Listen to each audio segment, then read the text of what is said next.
नमस्कार, मैं आरडी भारती और आप देख रहे हैं बिहारी सुल्तान। आज के खबरों में मुख्यतः मैं उत्तर प्रदेश, बिहार और अंतर्राष्ट्रीय खबर यानी भारत पाकिस्तान के संबंधों के बारे में बताने वाला हूं। सबसे पहले मैं आपको बता दूं कि उत्तर प्रदेश में जो ब्लॉक प्रमुख का चुनाव हुआ, इसे आप चुनाव नहीं कह सकते। आम जनता यह मान चुकी है कि भारतीय जनता पार्टी ने जो है ब्लॉक प्रमुख चुनाव को लपक लिया, छीन लिया। बहुत सारी गुंडागर्दी की खबरें आपने उत्तर प्रदेश से देखी होगी और यही सच है। बहुजन समाज पार्टी ने अपने आप को अलग इसलिए रखा था कि इस चुनाव में हिस्सा लेने के बाद पार्टी की बेइज्जती होगी, कार्यकर्ता और जो भी होंगे उम्मीदवार वो मायूस होंगे क्योंकि छीना झपटी होने वाली है। इधर बिहार में आपको जो है जदयू दो हिस्सों में बंटता हुआ नजर आ रहा है, क्योंकि जब से आरसीपी सिंह मंत्री बने हैं जदयू दो खेमे में बंट चुका है। और इसका मूल कारण मैं आपको बता रहा हूं, क्योंकि जब तक ऑफिशियल ऐलान ना हो आप लोग संदेह में रहते हैं। लेकिन आधा जदयू ने खुशियां मनाई आरसीपी सिंह के मंत्री बनने पर और आधी जदयू के कार्यकर्ता नेता चुप्पी साध गए। तो इस चुप्पी का क्या मतलब होना चाहिए, प्रश्न यहां पर यह है। यानी दो फार में बढ़ता हुआ नजर आ रहा है। उधर राष्ट्रीय जनता दल के नेता श्याम रजक जी चिराग पासवान से मिलने पहुंच गए दिल्ली के उनके आवास पर। काफी बातचीत हुई। तो हम क्यों ना कहें कि चिराग पासवान और आरजेडी के जो फिलहाल सुप्रीमो हैं तेजस्वी यादव जी एक जगह आ रहे हैं, नजदीकियां बढ़ रही है, अब एक जगह दिखेंगे। रही बात ये भारत पाकिस्तान के संबंधों पे मैं आपको बता दूं सबसे पहले कि जो इमरान खान है पाकिस्तान के प्रधानमंत्री, उनको पाकिस्तान में यह कहा जाता है कि वो अपना चुनाव चिन्ह बल्ले के बजाय चोर क्यों नहीं रख देते। वहाँ पे पाकिस्तान से जो रिपोर्ट आ रही है 12 आदमी पर 1.5 किलो चीनी सरकार देती है। सब कुछ राशन वासन सारा घोटाला कर लेती है, चोरी कर लेती है। इस तरह के आरोप लग रहे हैं। विदेशों से जो खबर आ रही है कतर से कि तालिबान और भारतीय अधिकारी रोज रोज मिल रहे हैं, आपस में इनका समन्वय हो रहा है, दोस्ती बढ़ रही है।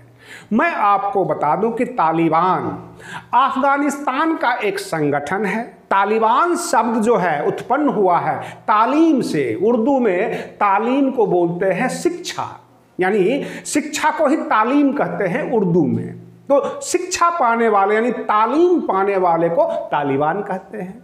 और इसका उदय 1989 में हुआ था अमेरिका और यूरोप कंट्री के द्वारा।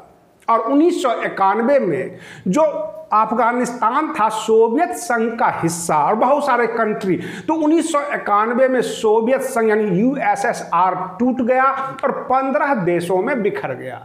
फिलहाल जो अफगानिस्तान की स्थिति है उस पर अमेरिका का वर्चस्व था। अमेरिका धीरे धीरे अपने आप को पीछे कर लिया और इंडिया वहां पर $9 बिलियन यानी 900 करोड़ रुपये, 900 करोड़ यूएस डॉलर लगा चुकी है। भारत काफी इंटरेस्टेड है अफगानिस्तान में, वहां पर इन्वेस्टमेंट लगाने पे, वहां से सांस्कृतिक समझौता करने से। रही बात ये अफगानिस्तान जो है जस्ट दूसरे तरफ है, पाक ऑक्युपाइड कश्मीर के उस तरफ। आपको एक चौंकाने वाली खबर मैं बता रहा हूं। हो सकता है यह अनुमान है कि दिसंबर तक पाक अधिकृत कश्मीर यानी पाक ऑक्युपाइड कश्मीर, जिसको आप पीओके कहते हैं, वो भारत का हिस्सा हो। इसके कई मूल कारण हम आपको बता सकते हैं। पहला कि भारत ने इतनी तैयारी कर रखी है कि कभी भी दबोच सकती है पाक ऑक्युपाइड कश्मीर को। दूसरा, उत्तर प्रदेश का चुनाव है और उस चुनाव में भारतीय जनता पार्टी की हालत ठीक नहीं है, तो राष्ट्रभक्ति जगाने के लिए इससे बढ़िया उपाय नहीं हो सकता। पाक ऑक्युपाइड कश्मीर भी आ जाएगा क्योंकि कश्मीर भारत का हिस्सा होगा और कोई भी पार्टी इसका विरोध नहीं कर पाएगी। और तो और बाबा साहेब भीमराव अंबेडकर जी ने कहा था कि धारा 370 लागू नहीं होगा, या तो कश्मीर भारत का हिस्सा होगा या नहीं होगा, और पूरा कश्मीर चाहिए। ये बाबा साहेब का जो है कहना था। लेकिन उस वक्त नेहरू जी की चली थी, उन्होंने दुनिया भर के उसमें समस्या पैदा कर दी। पाक ऑक्युपाइड कश्मीर उसको दे दिया, और जो बचा हुआ कश्मीर था उसमें भी धारा 370 लगा दिया।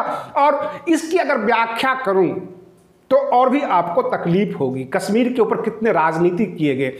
कांग्रेस के टाइम में ही अक्साई चीन जो है फिलहाल वो चीन के कब्जे में चला गया, पाक ऑक्युपाइड कश्मीर पाकिस्तान के कब्जे में चला गया। कांग्रेस दोनों हाथ से लुटाती थी पूरे देश को। ये तो और बात है कि फिलहाल इंडियन आर्मी काफी ताकत में है, पाक ऑक्युपाइड कश्मीर को कब्जा करेगी, बाद में अक्साई चीन भी कब्जा होगा। क्योंकि मैं आपको बता देता हूं, चीन जो अपना कॉरिडोर खोला है, इकोनॉमिक कॉरिडोर, तो पाक ऑक्युपाइड कश्मीर तो दबोचा हुआ है पाकिस्तान के द्वारा। अब वो जो है कहते हैं कि अनकर चुक्का अनकर घी पारे बाप का लागल की, यानी दूसरे का चीज दान कर दो।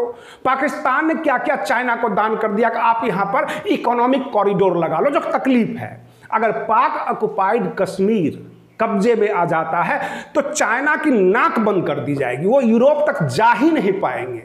और उसके बाद अफगानिस्तान में भारत ने अपना प्रोजेक्ट लगा रखा है। कुल मिलाकर जो आप सुनते होंगे एक छत्र राज यानी अखंड भारत, जो आपका ईरान से लेकर और उधर जो है तिब्बत तक था, अखंड भारत का सपना जो सम्राट अशोक के समय में था वो पूरा होने वाला है। क्योंकि अफगानिस्तान अगर भारत के साथ काफी तरह से जुड़ जाता है, आर्थिक रूप से, सांस्कृतिक रूप से इसलिए क्योंकि अफगानिस्तान में ही कंधार है, और कंधार की ही राजकुमारी गंधारी थी, जो महाभारत में आपने सुना होगा। तो कंधार कई मामलों में भारत से जुड़ा हुआ है। अब आर्थिक मामलों में जो हमारे विदेश मंत्री हैं एस जयशंकर, ये बार बार मिल रहे हैं। तालिबान भी चाहता है कि भारत के साथ मिलकर हम काम करें।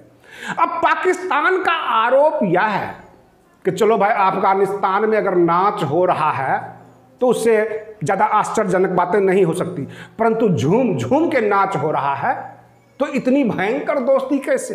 कारण क्या है? पाकिस्तान फुल टेंशन में आया हुआ है। वर्तमान में जो भारत की विदेश नीति है काफ़ी सराहनीय, काफ़ी ज़बरदस्त, क्योंकि भारत के जो सुरक्षा सलाहकार हैं अजीत डोभाल, इनकी जो मारक क्षमता है, जो इनकी स्ट्रेटजी है, वो काफ़ी खतरनाक है।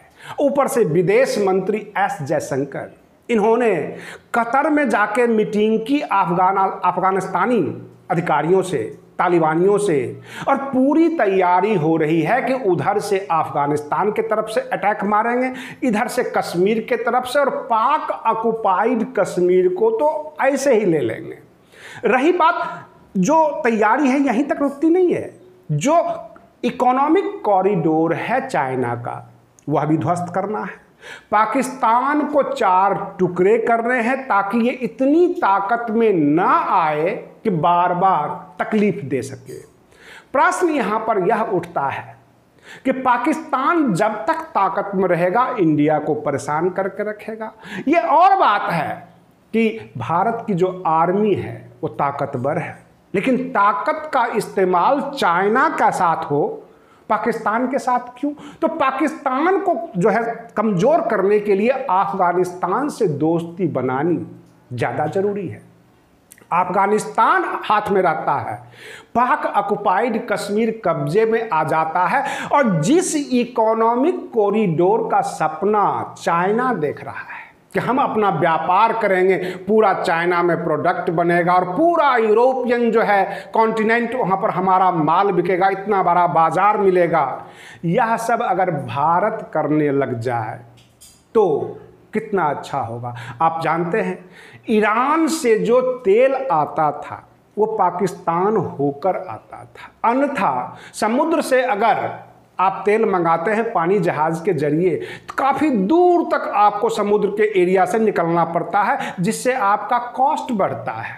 अगर अफगानिस्तान आपके साथ हो, पाक ऑक्युपाइड कश्मीर कब्जे में आ जाए, तो आपका जो भी तेल का जो आयात है वो काफ़ी आसान हो जाएगा। और रही बात ये, अमेरिका ने ये कहा कि ईरान से आप जो है तेल मत लीजिए, तो भारत सरकार ने कहा कि आप ही सस्ता तेल दे दीजिए। लेकिन अभी तक बात नहीं बनी है। पेट्रोलियम और डीजल की कीमत आप देख रहे हैं आसमान छू रहा है। अगर पाक ऑक्युपाइड कश्मीर भारत के कब्जे में आ जाता है, अफगानिस्तान से रास्ता खुल जाता है, और जो इकोनॉमिक कॉरिडोर जो चाइना बना रहा है वह अगर इंडिया खोलकर अपना रास्ता निकाल लाता है, यानी पैदल मार्ग सड़क से यूरोपियन कॉन्टिनेंट तक, तो आपके यहाँ 30 से 40 रुपये लीटर पेट्रोल हो जाता है, डीजल हो जाता है। और भारत सरकार इसी पर काम कर रही है। विदेशी जो भी स्ट्रेटजी है वह हमने खबर पता किया है, जो कि मजबूती से कह सकता हूं ये पक्के तौर पर सही है और इसको साबित किया जा सकता है। चाइना इसी बात से परेशान है। अगर जो दलाई लामा को दिल्ली में एक जगह दे दिया जाए और भारत सरकार ये कह दे कि दलाई लामा तिब्बत के प्रधानमंत्री हैं, मैं इनको मान्यता देता हूं, चाइना तो ऐसे ही आधा टूट जाएगा, क्योंकि तिब्बत पर चाइना ने कब्जा किया हुआ है। अगर चीन तिब्बत से हट जाता है, पाक ऑक्युपाइड कश्मीर इंडिया के साथ मिल जाता है, अफगानिस्तान से अच्छी दोस्ती हो जाती है, तो आप यकीन मानिए कि पूरे एशिया महादेश में भारत से ज्यादा ताकतवर कोई कंट्री नहीं होगा, चाइना भी नहीं होगा, और यह महाशक्ति के रूप में उभर सकता है। अखंड भारत का जो सपना है वो पूरा हो सकता है।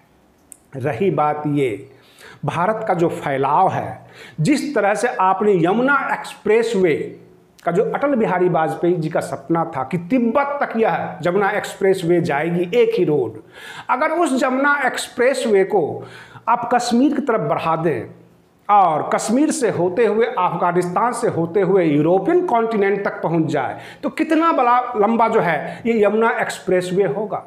अब रही बात ये सारी स्ट्रेटेजिक तैयारियां हो रही है। पिछले दिनों सर्वदलीय बैठक था, जो कि केंद्रीय मंत्रालय ने, केंद्रीय जो है नेतृत्व ने एक बैठक की थी, जिसमें कश्मीर के नेताओं को बुलाया था कश्मीर के मुद्दे पर बात करने के लिए।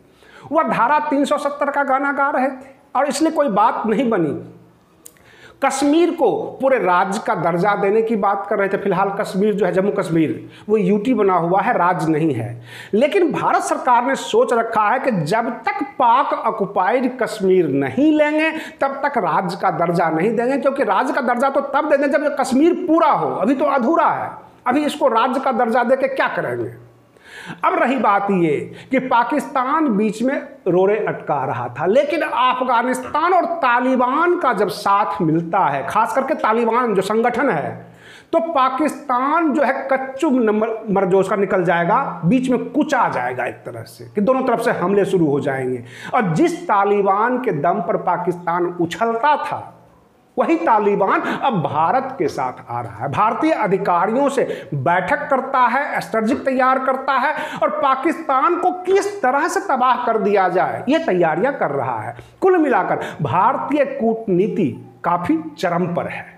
अब आप कह सकते हैं कि सब कुछ ठीक ही है, तो कल ही हमला कर दो, कल ही पाक ऑक्युपाइड कश्मीर को ले लो, फिर कर क्यों नहीं रहे हो। रही बात ये, पाक ऑक्युपाइड कश्मीर तो ले ही लेंगे, तैयारी पूरी है, लेकिन इसके बदले में जो केंद्र में बैठी हुई सरकार है उसको क्या मिलेगा। मेन समस्या ये, केंद्र सरकार अभी क्यों हमला करे, अभी क्यों ले। इसका मूल कारण यह है कि जब यूपी का चुनाव 2022 में हो रहा होगा, उससे अगर 1-2 महीने पहले पाक ऑक्युपाइड कश्मीर पर जो कब्जा कर लिया जाता है, चाइना के साथ थोड़ा सा रगड़ापट्टी शुरू हो जाता है, झगड़े शुरू हो जाते हैं, तो राष्ट्रवाद का उदय हो जाएगा और यूपी में ध्रुवीकरण हो सकता है। यूपी के चुनाव जीते जा सकते हैं, क्योंकि पूरा देश का नज़र भारत की सीमाओं पे होगा, भारतीय सेना के ऊपर होगा, राष्ट्रवाद का नारा बुलंद होगा और बाकी राजनीतिक दल बौने नजर आएंगे। उत्तर प्रदेश की जो स्थानीय समस्याएं हैं वह गौन हो जाएगी और उत्तर प्रदेश के जो लोकल समस्याओं पर कोई ध्यान नहीं देगा, केवल राष्ट्रवाद रहेगा, ध्रुवीकरण होगा और इस तरह से उत्तर प्रदेश की जीत लिया जा सकता है, फतह हासिल किया जा सकता है 2022 का चुनाव। इसलिए हमारी केंद्रीय नेतृत्व यानी भारत की राजनीति का जो केंद्रीय नेतृत्व है यह चाहती है कि 2022 के जनवरी हो अथवा 2021 के दिसंबर के महीने में ये सारी तैयारियां किया जाए, पाक ऑक्युपाइड कश्मीर भी आ जाए और उत्तर प्रदेश का जो 80 लोकसभा सीट है यह अपने कब्जे में रहे, उत्तर प्रदेश का चुनाव जीता जाए, उत्तराखंड का चुनाव जीता जाए, पंजाब का चुनाव जीता जाए। क्योंकि आपको मैं पहले वीडियो में बता चुका हूं कि भारतीय जनता पार्टी पंजाब के 117 सीट पर अपना कैंडिडेट उतारेगी। वो किस दम पर? क्योंकि उस वक्त राष्ट्रवाद चरम पे होगा, राष्ट्र की सेना और राष्ट्रभक्ति जगी हुई होगी और भाजपा फिर से फतह हासिल करने वाली है। ये तैयारियां हैं। आप बने रहिए बिहारी सुल्तान चैनल पर। हम फिर मिलते हैं अगले वीडियो में, तब तक के लिए धन्यवाद।